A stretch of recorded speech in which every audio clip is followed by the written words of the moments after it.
سلام و درود به شما بینندگان عزیز. امروز سفری داریم به سرزمینی که همیشه در فراز و نشیب‌های روزگار از فرهنگ و تمدن درخشان خود را حفظ کرده. اما قبل از آن چینل ما را سابسکرایب کنید. ولایت غور.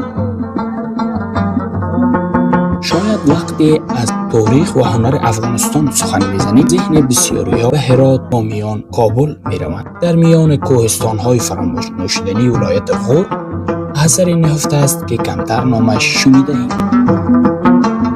منار جام.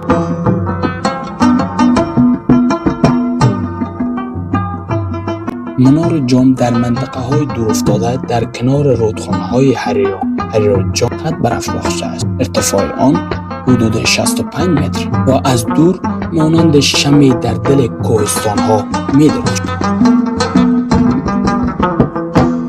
این مناره در قرن 12 میلادی به دستور سلطان غیاث‌الدین غوری ساخته شده است. آن زمان غور مرکز حکومت غوریان بود و شهر فیروزکوه پایتخت تابستانی آنان به شمار می‌رفت. در نزدیکی این مکان قرار داشت.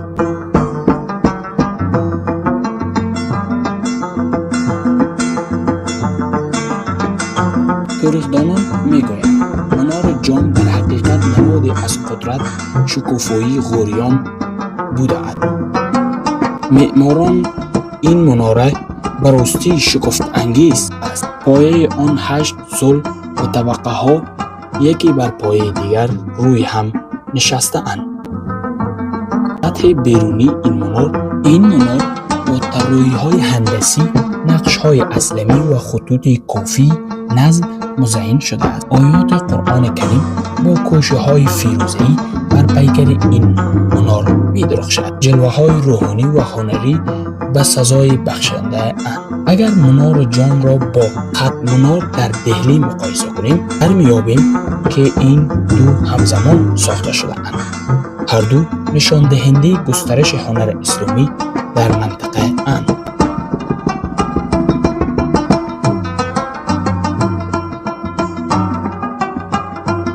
با همه این زیبایی ها شوربختانه منار جام امروز در خطر است. در سال 2002 میلادی یونسکو به عنوان میراث جهانی در خطر ثبت کرد. سیلاب ها، رودخانه ها و زلزله ها، فرایش خاک، اقاره غیر قانونی، سد حصارهای باستانی حیات این شاهکار تاریخی را تهدید می‌کند. تلاش‌ها برای حفظ و مراقبت آن انجام شده است، اما به دلیل دشواری راه و شرایط امنیتی این تلاش‌ها بسیار محدود مانده است.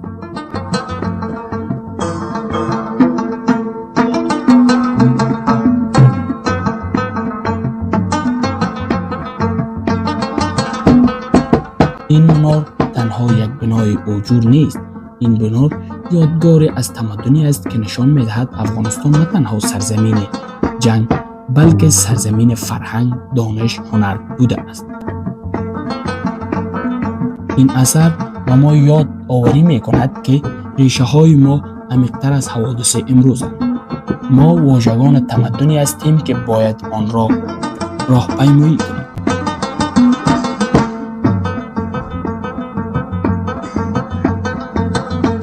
اجازه دهید برنامه امروز را با این جمله به پایان برسانم.